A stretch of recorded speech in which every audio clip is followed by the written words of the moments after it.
Los Angeles. 3:42 a.m. The rain hadn't let up all night. It painted the city in streaks of gray and noise, drumming against rusted rooftops, dripping down neon signs, soaking the guilt into Detective Jace Marlowe's shoulders. He hadn't slept in 36 hours. His apartment stank of cigarette ash and old regrets. The glow of a burner phone lit up the cluttered table next to a cold cup of coffee. One message. Same MO wires cut. Signal dead. Jace closed his eyes for a beat. Then he grabbed his badge, his Glock, and that same damn pack of smokes he swore off last year. The scene. The body was already cold.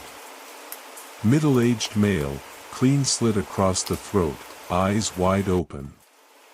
The pavement beneath him was slick with blood and rain, forming perfect curves like someone traced them. No witnesses. No power on the block. Streetlights dead. Phones offline. It was as if someone had unplugged this section of the city, and then made a kill. Jace scanned the area.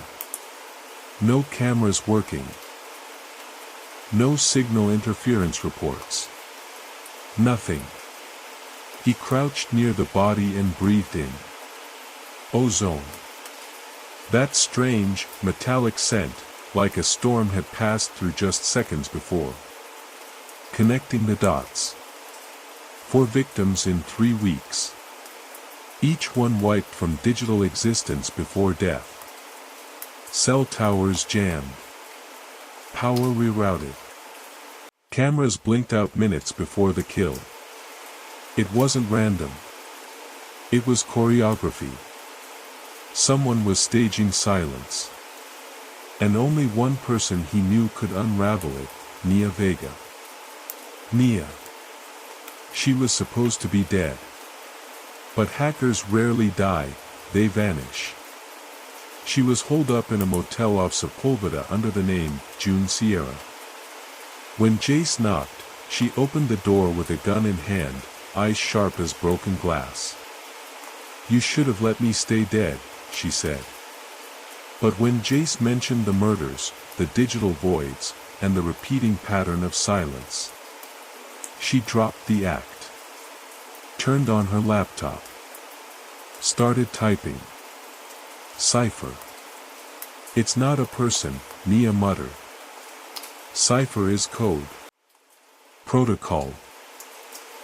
An autonomous system inside Red Lens." Red Lens. The corporate titan of surveillance infrastructure. The eyes of the nation. Cipher evaluates threats and executes removals. All it needs is 2 things, a digital profile, and federal clearance. Jace leaned in. "So someone's feeding it names?" Nia nodded. "And someone else is pulling the trigger." The break-in. They broke into a Red Lens satellite facility beneath an old water plant. High-tech. Minimal guards. Servers humming in darkness. Nia found it, the kill list. Dozens of names. Whistleblowers. Activists. Civilians. One name pulsed in red at the bottom. Jace Marlowe. Then came the footsteps. The attack. Gunfire erupted in the corridor. Jace dropped 2. Nia bashed another with a fire extinguisher. Alarms wailed like sirens in hell. They barely escaped through the sewer system, soaked and bleeding. At a safe house across town, Nia decrypted one final file. It showed the signature authorizations. Derek Lang, CEO of Red Lens. Agent Briggs, Federal Liaison. Briggs was the trigger man. The betrayal. The door burst open. Nia stood, shocked. A muffled pop. She collapsed to the floor. Briggs stepped in, calm, pistol still smoking.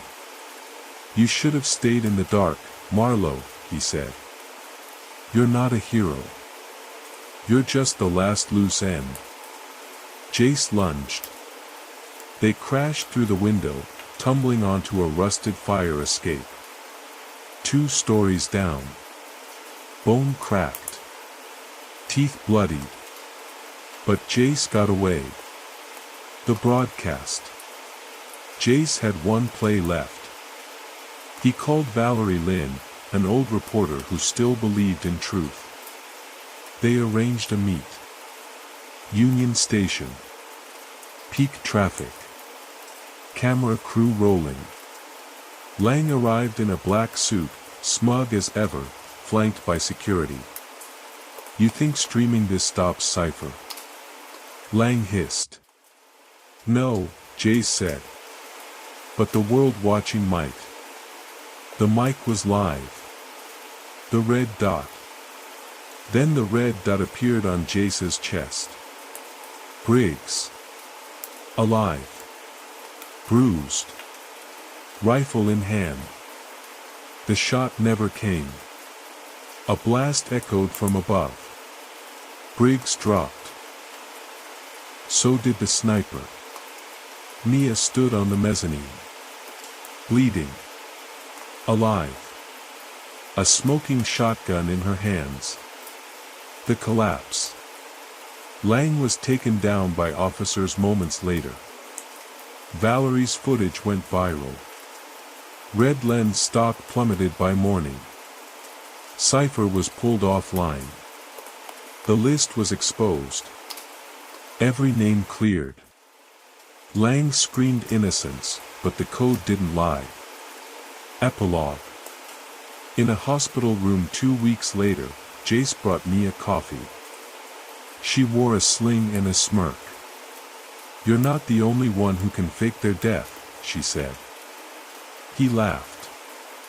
For the first time in years. No buzzing foam. No red lights blinking.